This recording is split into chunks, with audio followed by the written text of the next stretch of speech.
talk about history, of course, I'm going to talk about history. Everything has a history.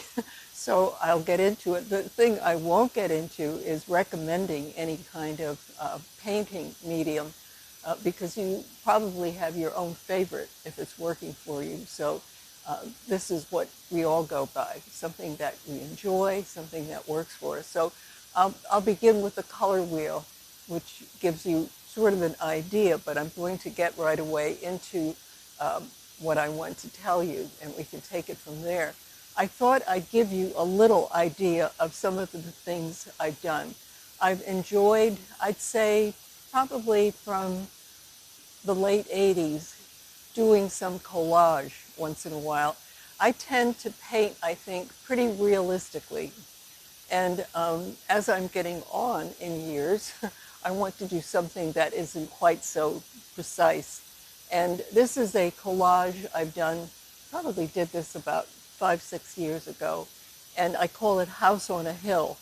And for me, this was a lot of fun because, as you can kind of guess, even from a flat surface like that, this was torn and cut papers, some painted, some from other sources. You can see some printing here and there as well, but it was a lot of fun. So we'll get into what people think and talk about color. And we always think about Isaac Newton because when he was, I think, only 23, he made, this would have been in 1672, and he made a kind of revolutionary discovery because by using prisms and mirrors, he could combine the red, green, and blue region of a reflected rainbow to create white light. He defined red, blue, and yellow, though, as our primary colors, and secondary colors were, of course, mixes of the primary, beginning with purple, green, and orange, and then the tertiary, combining more of that. And he demonstrated on a circular color wheel. Then Johann Wolfgang von Goethe, and those of you who speak German better than I think it's pronounced Goethe, Goethe, he added to the theory of colors in 1810. He called the four symbolic colors red, white, yellow, and black, and we could go on and on of the perfect quadruple colors for most people, but I don't think that matters much unless you're really into that kind of thing. I'm not. So Goethe felt that it wasn't just all of this technical detail that was important. He felt that each person experienced color in his or her own way, and this is true. I had a brother-in-law who was colorblind, so there were colors he didn't see. Why? There's probably many explanations for that too. So we'll go on. Some of the first colors, some people would say, were the colors from the earth. Ochre, O-C-H-R-E, and even the umbers, something that you could pick up. They are all over the world, as I understand it, and people have been using them for all kinds of things from the beginning of time, or from the beginning of when we, other species such as Neanderthal and Homo sapiens, began taking them and seeing that they could do all kinds of things. They could sculpt with it, they could paint with it, they could do everything with it. And all these things that they found through time had different properties. Some were healing, some were poisonous. So we'll talk a little about that as we go on as well. Some of the first, and I know you know this story before, but around 1940, 4 teenage boys in German-occupied France near Lascaux, they took a walk in the woods with their dog. The dog fell through a hole. They traced the dog's little journey, and they became part of a cave with some of what you see here, with animals, and then hands imprinted. And I'm going to go to the next one, and then I'll come back. Some of these pieces, mostly animals for so long, bison and so on, now people, I think, in a limited way. I've been to France, but I've never been to the Lascaux Caves. Have any of you, by the way? Yeah, it's getting so that you really have to plan that well ahead of time. I remember doing this some years ago, and a couple people said, but why did they always just paint animals? What was this thing about animals? And I have something I want to read to you, but you think about what was their life like?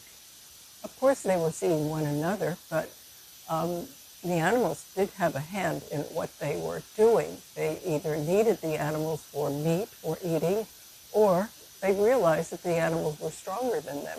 So that was a big part of their life. So let me just read a little bit about a Paleolithic remark about animals. In the Paleolithic age, humans were probably less concerned about the opinions of other humans than with the actions and intentions of the far more numerous megafauna around them. Would the herd of bison stop at a certain watering hole? Would lions show up to attack them? Would it be safe for humans to grab at whatever scraps of bison were left over from the lion's meal? A kind of vein of silliness that seems to run through Paleolithic art may grow out of an accurate perception of a human's place in the world. Our ancestors then occupied a lowly spot in the food chain, at least compared to the megafauna, but at the same time, they were capable of understanding and even depicting how lowly it was. They knew they were meat, and they also seemed to know that they knew they were meat that could think. And that, if you think about it long enough, is not only funny, but kind of clever. Gave us a little impetus to think a little more about where we were going. The piece in the upper left is actually from a cave in Utah. We also had our little remnants of times left past. And that could even be another story. But you see how it looks almost a little more developed. Let's see if I can get, whoops, didn't want to do that. I wanted to go back to that time. Hands, as you probably do know, were found all over the world, in places everywhere, unless there really were connections way, way back, and we don't know about that yet, or have lost knowing about that. That's very possible. So what I found, I've never been to Australia, and I bet some of you have, and I don't know if you have, if you looked at any of the Aboriginal art there, but that's fascinating in itself. There's kind of, to me, more of a sophistication in this cave art. If you look at this, and sometimes when you squint a little, I think something gets a little sharper, because here this looks quite muddled, but you begin to see, or I see, a beginning of a circular face with some features, some eyes and a mouth. And if you look down a little more, is there a baby kind of pressed into that figure, if it is a figure? If you begin to look all around, there's again that circle, the circles and the spirals. What's happening there? I don't know, something to explore and look on. In the bottom right, it almost looks like a figure holding up these spirals as well. And the piece that I put in the left bottom corner of the figures, they've got some costume on, right? Or decoration, or clothing, or something. Whereas before, there's caves with paintings in both France and Lascaux and also in Spain, but they're, to me, a little less sophisticated. So it's almost, as Andy Warhol once said, everyone will have their 15 minutes, whatever that 15 minutes may be, of fame or recognition or ability to do something. And somehow I think people in that part of the world, Australia, Malaysia, even connecting there, if we all came out of Africa at one point, as some people will say, there was a kind of sophistication happening there, and maybe because they had more resources than some of the people in other parts. So we'll see. On the left there is actually a figure. What attracted me to that was it reminded me of a collage figure because it looks like bits and pieces, but it's actually a lion man or lion figure, man figure, face of a lion perhaps, and an upright figure. It's made of ivory, When you think about ivory, what has that got to do with painting? Does it? Yeah, they actually could grind ivory for painting, doing it fine enough and using that. But in the beginning of time, at least as what we are knowing, most early Paleolithic and Neolithic people did not paint on a flat surface. As we see here on the right, we see an Egyptian manuscript. There's hieroglyphics in the back. There's what we might suspect are ochre figures, but ivory became a big deal. I think in the late 1700s when people began to use it or take it from the tusks and teeth of elephants, walruses, all kinds of animals, and even dead animals who had tusks and teeth big enough to be able to be used for different kinds of bowls, because you could actually shape it. I can't imagine doing such a thing, but there were people, artists who could. Handles for combs, and then they discovered that you could also use it for piano keys. This became a big thing. I don't know if piano keys are still made of ivory. Do any of you know? No? Yeah. So it's probably some kind of chemically synthetic, which is doing the same job, right? But for a while, this was a big thing. And then we discovered that maybe it isn't such a good idea to keep using elephants' tusks for everything. So we've lessened that quite a bit until somebody finds perhaps a big pocket of dead animals where you can still use it in some way.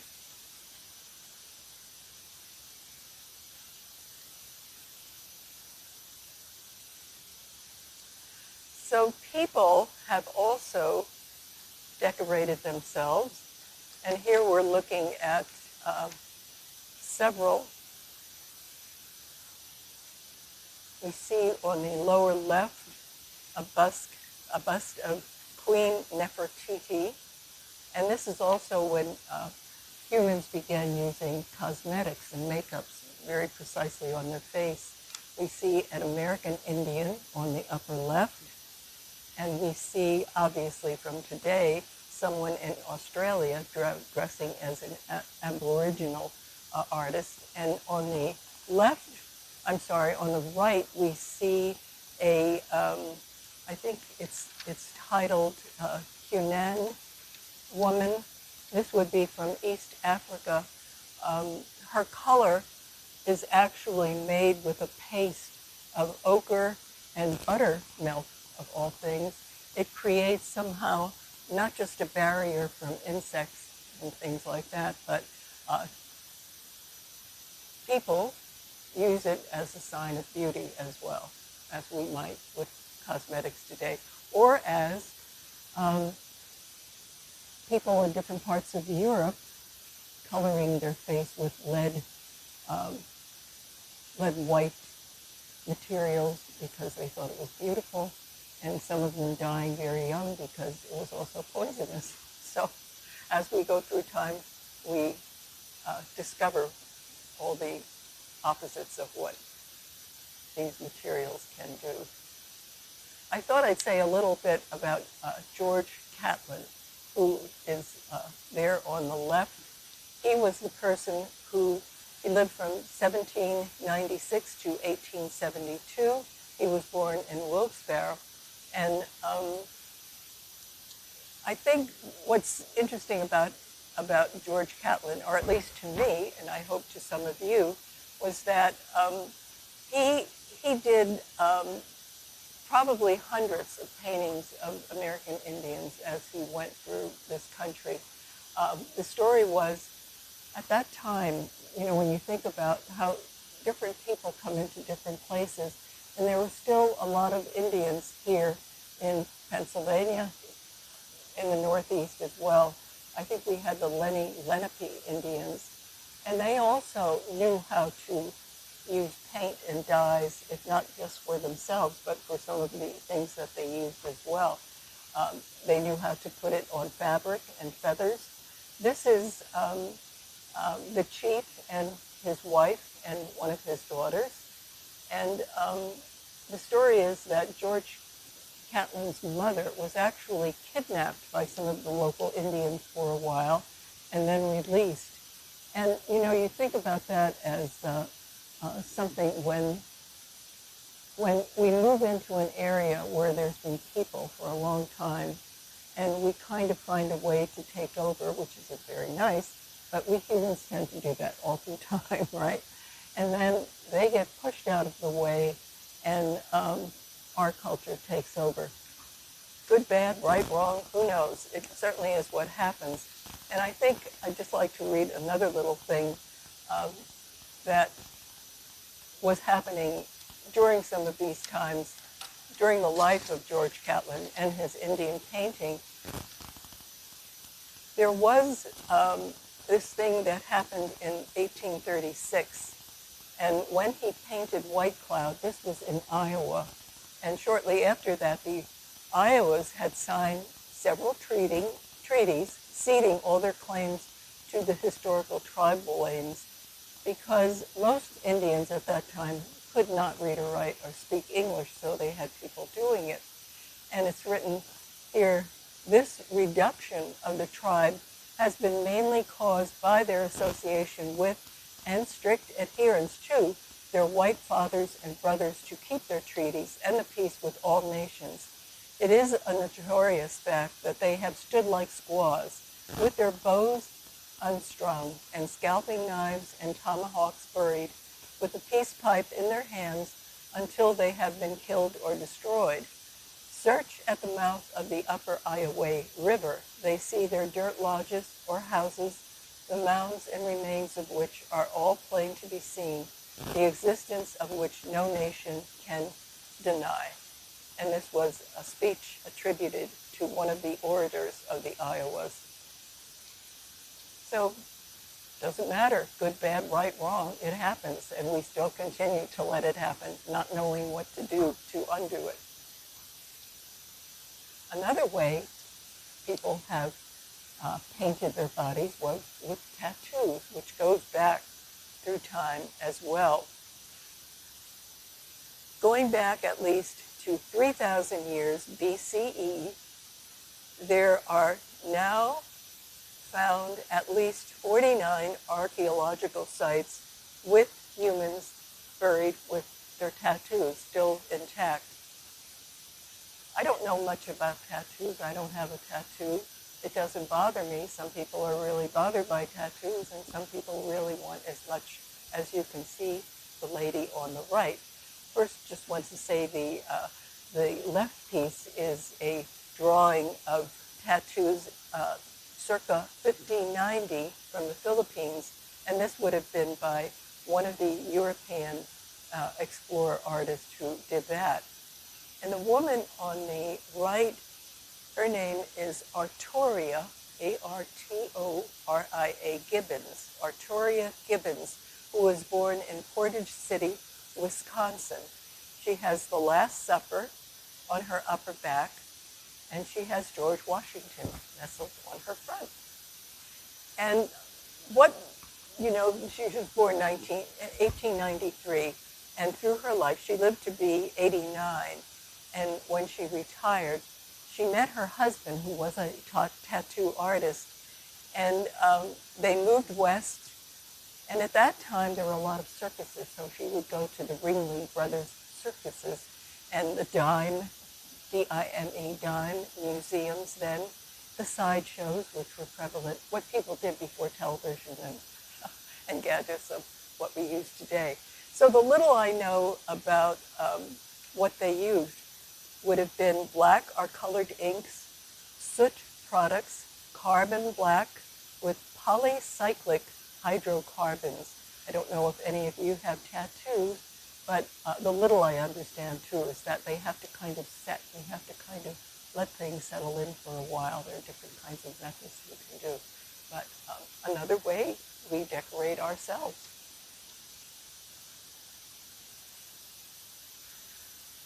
How how important is it? Of course, we want our artwork to be important.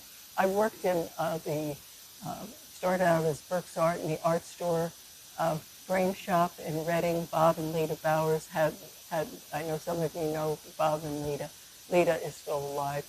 Um, they she took care of the frame shop, and I certainly learned a lot. I think of how things change. People would bring pieces in of their own artwork, other artwork that they had, and you could see if it was older artwork, how it changed, particularly watercolors. And there's all kinds of watercolors today as well, but you could see where it was matted and the difference. You could see prints change over time. Um, I had gotten a couple of giclées early on from a place called Van Gogh Again Galleries. That was down near Philadelphia. And then another opened up, which I don't think is there anymore, or it was purchased by somebody else, has another name. I think it was called Cornerstone Graphics in the Lancaster area. That rings a bell. It does, yeah. And I remember getting a couple of prints done of my giclées. And the interesting thing was I could see even the giclées fade early. So today, if I ever do anything like that, I make sure they have a coating on them. But I can also see that in those early days, what happened over time, it could also not just be the fact that it was not sealed in a way so the light would damage it. I could also see different people having it in different places in their homes, and how a place with a strong light on it would do its little mischief as well. Sunshine is very powerful. But, just to keep track of things like that, when we hear the word light fastness, it can mean many different things. Even oils, as artists would make their own paints and pigments long ago. I think it was really the 1800s, I think it was 1840, that tube paint began to be popular, and a lot of people would not buy tube paint, but would have their own, or they would have, I think the term was color men. Color men would give them something that they just had to add a little bit of binder to, and that would suit them.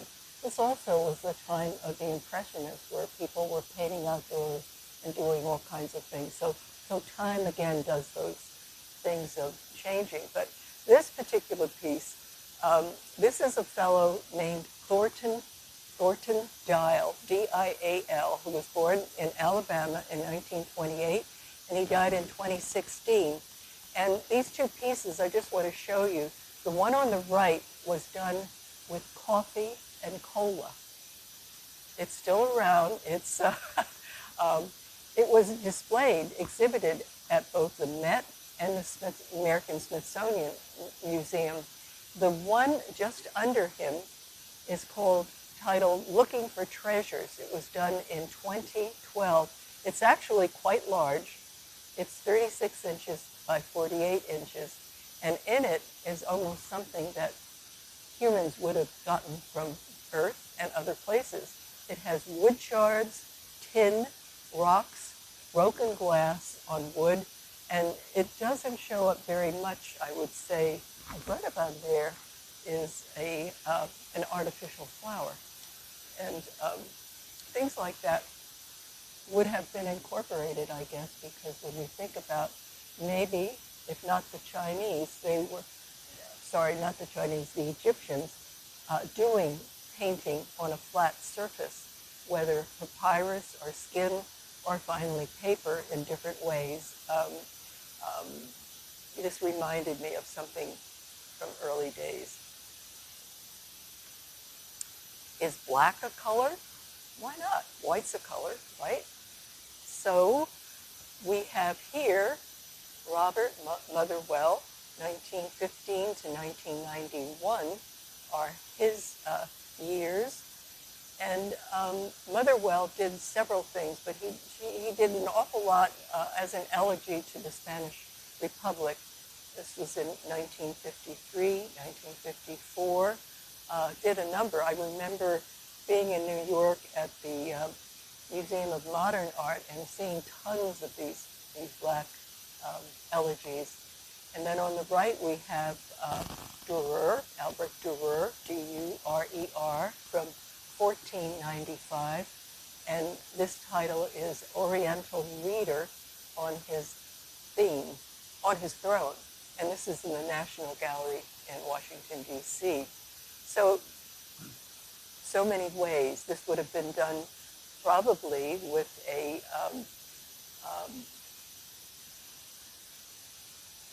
pointed, I don't know how Dürer did it, but he did an awful lot of very detailed, almost a calligraphic kind of painting. He did a lot of engraving, yeah. I think this one would be just what I call pen and ink, but yeah, you're absolutely right, he did.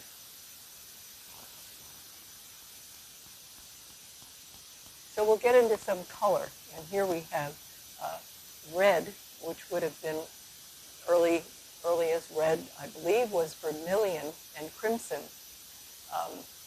What they have in common are both of them are from scale insects and worms. And here we're looking at some of the ways of how important red was. It was valued for the impact that it gave right away. What we're looking at on the right is one of the works of Paul Cadmus. I don't know if that rings a bell, C-A-D-M-U-S. This was from the 90s. He did a series of the 7 capital sins. This was in New York when I was wandering around one time, and I found a small show of his work. If you're not familiar with it, it's very moving, I think. Look it up. He has the perfect emotion for the perfect. This is anger. But anger. What else but red would it be depicted in? One of his 7 sins is sloth, S-L-O-T-H. I think of sloth sometimes as melancholy, and that was a perfect melancholy. It was this kind of swampy fellow, just kind of being dragged down in this. It was perfect. Look them up. I won't tell you the other ones. Look it up yourself, but very interesting. On the Cadmus is spelled C-A-D-M-U-S. Paul Cadmus. Oh yes, lived in New York. Yeah. Yeah, you'll find him. He did an awful lot. I think he lived into his 90s as well. And he did the 7 capital sins, 7 cardinal sins in the 1990s. 75% of all flags around the world seem to have red in them. What we're seeing at the top is Cardinal Wolsey's, an English statesman who lived from 1473 to 1530, representing some religious garb, which we certainly have used through time. The bottom left is the Liverpool football team, soccer in our country, celebrating one of their champion leagues in Madrid some years ago. That's fabric, yeah.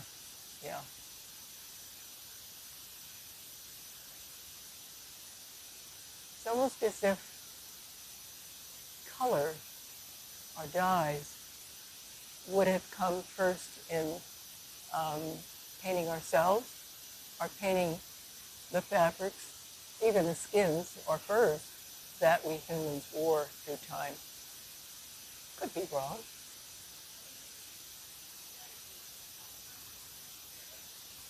What was the...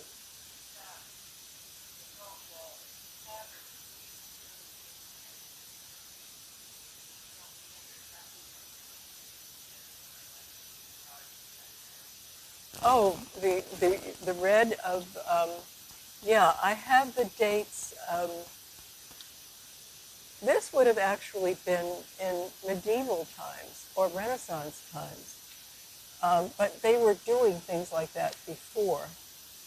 So, you know, anybody want to look up Cardinal Wolsey? But yeah, we don't need to do that right now. But I should have had actual dates, which I don't right here. Um,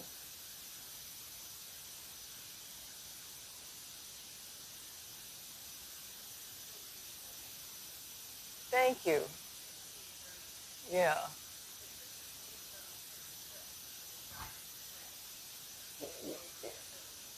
And different colors would work better on different fabrics. You know, thinking of silk is certainly going to be different than wool. Um, yeah, more to explore. Pardon?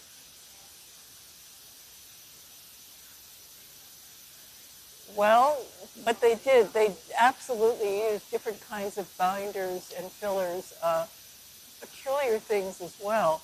One of the things about the color of lead white, which has arsenic in it too, I guess, but it was also a preservative. And I remember reading how they would take the colored lead white wherever they were getting it, and they would mix it with vinegar and animal dung, and for a period of time, and even that could preserve it enough that if they added it to whatever fabric, paint, um, it had more light fastness. Um, yeah, this intrigues me. I'm certainly no expert on color dyes and pigments, but it's interesting just to find out how it moved through time.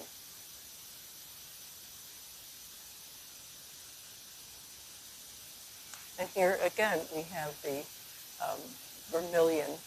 Um,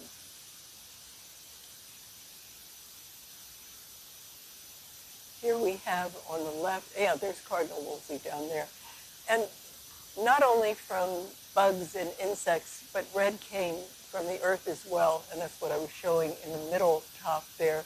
On the left is a Madonna and Child and St. Catherine. Often a Madonna and Child might be mixed with a sage of the time. And this was actually a donor who wanted her portrait done with some religious figures as well. And that's again through through that time. This was, in fact, I have the date 1512. Cinnabar, cochineal were also then used. Again, some of these minerals would be mixed with mercury, and that too has its good points and its not so good points. On the right, we see John Singer Sargent's Dr. Pozzi, Pozzi, and this is a real red. Even the background is red in his portrait. So we get into orange. This is another watercolor piece of mine on the left. And I want to get into orange and just touch a little on gold, but my orange certainly is not about gold, but it has some little remnants of it. But more interesting is what we see on the right, which is a portrait by Gustav Klimt of Maria Bloch. And we also see in the middle the bust of Tutankhamen, King Tut, and that has about 220 pounds of gold in the mask alone. So orange I think the name orange actually came in English from the orange itself. So we're looking at a painting there of um, oranges, and we see on the top right Buddhist monks in saffron robes. Saffron is a spice, very expensive, hard to get into, so um, I think they use synthetic saffron today. It's no longer the exual. And I thought there, because that sunset looks so pretty, we see the red and orange and yellow colors. So we'll get into green. We have a spring landscape by Kyle Hassan, 1906. And then we see some of the yellow colors of,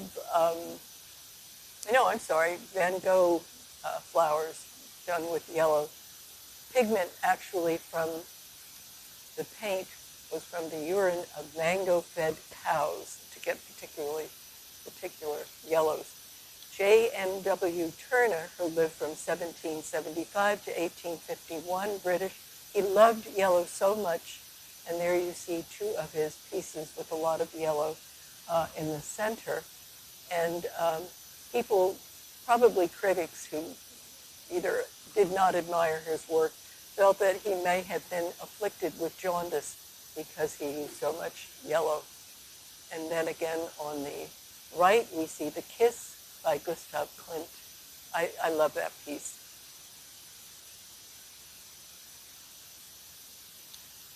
I looked up if uranium was actually used in coloring, and indeed, some of you know, it was.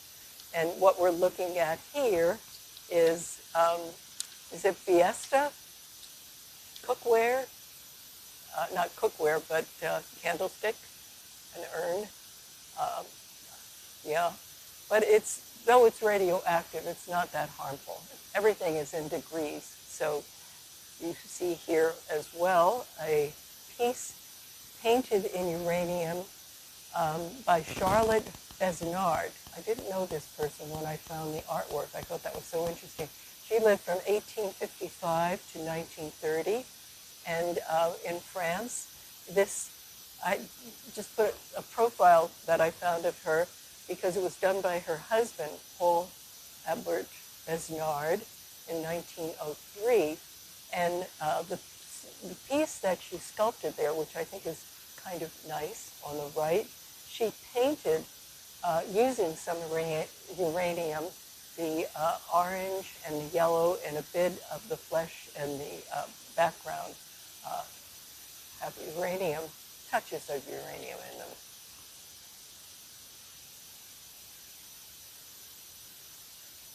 Here we have green. So there is the spring landscape on the upper left by Kyle Hassan, done in 1906. And then right under it is a Cézanne Garden in Provence, 1906. And then on the right, some landscapes with some green. There's Van Gogh himself with the green, and his doctor, Dr. Cachet, holding some foxglove. Dr. Cachet took care of Van Gogh toward the end of his life. Green also has some negative things, and I bet you probably know about that. There was such a green called Paris green as more elements were added in 1812, 1814. We see a woman on the left embroidering. This was from the early 1800s. It's a painting by George Frederick Korsting, Korsting. This green was filled with arsenic, copper, and other toxins, lead, mercury, chromium, but people loved the color, and they began painting their walls with it. And it was harmful, particularly to the people working with it. But it also showed its harm as people in the room began to feel nauseous and sick and so on, because it wasn't a good color to have around. Arsenic has a lot of travels through time. It's a natural component of the Earth's crust and is widely distributed throughout the environment in air, land, and water, highest in groundwater sources like wells, then lakes and reservoirs as well. Right now, I understand Winter Tour, and I think part of the Free Library in Philadelphia is doing a study on these books with their green covers, as you see here, and being careful. And this is what everything is through time. We are exposed to certain elements that aren't good for us, then we change it or we restrict it, and then it changes again. Because let's face it, we humans, we try everything because we're curious about what they are. Yes. Paris, Paris, green. It had other names as well. It had other names. I just have the Paris name, sorry. Okay, I'm getting a little close to an hour, so I'll try to speed it up a little. Unless you don't mind, you can go through what we have. So give a yell. So we're at blue now. Seems to be a most favored color of most people. Harmony, confidence, calmness, it kind of shows. What we're looking at here, again on the left, another Madonna at prayer. And in the middle, we see a 250-pound lapis lazuli. It's at the DC Museum of Natural History. And then on the right, a girl with a pearl earring by Vermeer. One of the first colors, which was hard to get because it took so much labor-intensive work to grind it and pulverize it, but it was beautiful. And they're still in the bowels of Afghanistan, old Persia, around today. This then became something that was not used right away as painting. It was used very subtly in manuscripts and religious kinds of works in our West. But it was also called not lapis lazuli, but ultramarine, the ultra blue color from across the waters. And here we're still on the blues.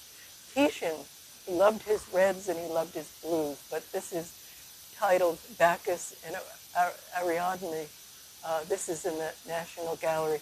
This painting supposedly has every tone of blue and other colors as well. There's a history about that.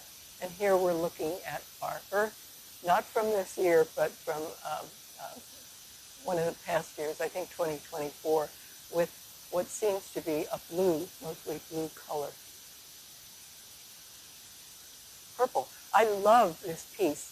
I can't tell you who did it because I didn't know the name. If it was Tamms or Jamms, and whenever I tried to look up the name, I couldn't find it. Pardon? Aha! It could be T. Adams. Oh, thank you for looking up T. Adams. Yeah. Remind me of my family. They look up things right away, which is very handy. Yeah. But I love the purple landscape. I'm calling it that. It reminds me of butter painting or frosting. Reminds me of it. May not you. And on the right, I just have a poster, an old poster of Caesar and Cleopatra, because during their time, purple was a royal color. And you could be killed if you would wear something of that nature, and you were not royalty. Purple also was a color loved by the pre-Raphaelites. There you see one in the lower left. You see a portrait on glass using a purple color. And then there, an official program for women's suffrage, a procession in Washington, D.C. on March the 3rd, 1913. I think it's just beautiful looking. Now, just a few more about color. We're closing shop soon. This is a painting of an interior of a kitchen by Martin Drolling, Drolling, a French painter who lived from 1752 to 1817. And we see a palette of some of these colors because we're talking about mummy colors here. And I'm sure some of you know about mummy colors, or Egyptian brown, as they say. It's a rich, dark pigment made from ground-up Egyptian mummies. Both their flesh and the bandages decomposing mixed with white pitch and myrrh, M-Y-R-R-H. White pitch is a turpentine from Scottish pines as well. So I really like this painting. I've seen it online where they have lightened it. So I'm assuming this might be closer to what it really looked like, but there are versions. If you look up Martin Drolling, interior of a kitchen online, you might see it very well lightened, different kinds of shades. I kind of like that. I don't know if I could do that. That intrigues me. And we see here another person, Honoré Daumier, who loved to paint with the mummy colors. And this is Liberty. I'm not sure where this piece is because I don't have it on these notes, and I'm kind of annoyed that I don't. So I apologize, but it's Daumier, and there's a picture of him, probably a self-portrait. And on the right, we see someone from the late 1800s actually selling mummies. So there were people who then took them apart and, I guess, used it for getting to the paint itself.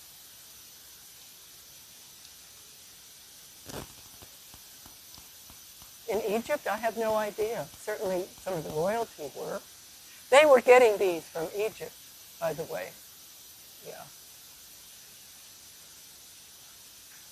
I would guess. That's what I mean. I don't know if they would have all been. I guess not. So what did they do? Did they just leave them out in certain places? Perhaps if they weren't royalty, because if they were royalty, they would have been enclosed within the pyramids as well.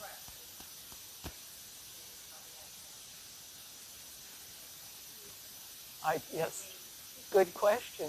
Good question when we start thinking about the world through time and what do people do here or there with this or that? Yeah, lots of ways to. Too much, right? But certainly, yeah.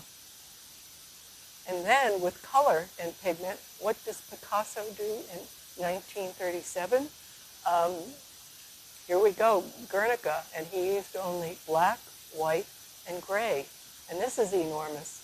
I think this is something like 12 by 26 feet. Yeah. And oh, yes.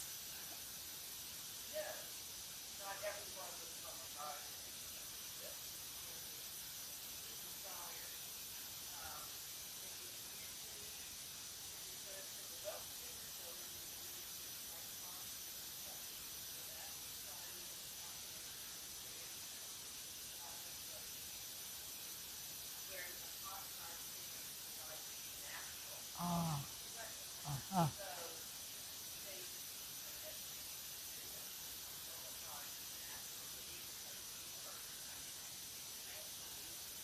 Yeah. Thank you. Yeah, yeah. No, even if we never have to use that information for anything, it's good when we know about these things. Think about cremation. Now, my heritage is Catholic, and I think long ago we couldn't be cremated, but now more people are being cremated than buried in coffins, I think. I don't know. But, the way we find out about anything, not bad. So I have three more to show you, and I thought maybe you might even know some of these people, the older people. This is Jack Coggins up there on the upper left, and his wife, Alma Woods Coggins. And Jack particularly did everything with different kinds of color and pigment. He taught, he painted in oils, also illustrated books, as you see here. And Alma actually was his student in many ways. She loved pastel. She probably would have enjoyed seeing the show. And she worked in pastel, not just the flowers bunch on top of her, but she did wonderful pastel landscapes, I think. So, you know, Jack Coggins is one of those people who's in a Wikipedia, which I thought was good. Maybe there are more people in Wikipedia that I don't know about. I wonder if any of you might have known Rosemary Sloat, who was an artist and taught at Kutztown. And there she is in the middle. She passed away a few years ago. On the left is a piece a portrait she did of Ethel Merman as Annie, one of the plays that Ethel Merman was in. And I have a smaller piece on the right, a masquerade piece. She did quite a number of those pieces, and I bought that. But her Ethel Merman portrait is in the National Portrait Gallery in Washington, D.C. And it's big. It's a big piece. And it has a good place. If you look in one of the galleries here, there's a balcony. And as soon as you walk in, you'll see Ethel Merman. And she also, it's not just an oil painting, she used a lot of earthy pieces and mixed it in with the paint too. So it's got a kind of glistening look to it in some parts. It's something you don't want to just see from a distance. You want to get up close and see what else she put into it. And here's a last piece, and I did this because I think it's kind of unique. This is Isabella Ducrot, D-U-C-R-O-T. She was born in 1931 in Naples, Italy. She's now 95, and you can find her online speaking in English with what she likes to do. There's a little bit more. I just want to read about her, and then we will be done. 2 years ago, in the winter of 2024, actually it was in February, she had a show in New York City. It was titled No Words, No, N-O, Words, W-O-R-D-S. And she works very large. She does all kinds of flowers, and she works not just as a painting, she works on very thin fabric, of all things. I imagine that in early times when humans were making fabric, it could have also been very light and filmy, because that's what this looks like in real life. And she will take textiles. She loves textiles and mixes paint and textiles and fabric. So if that interests you, take a look at what Isabella Ducrot will do. And she's now 95, as I said, and still working. So that's it. Music. Bondi music.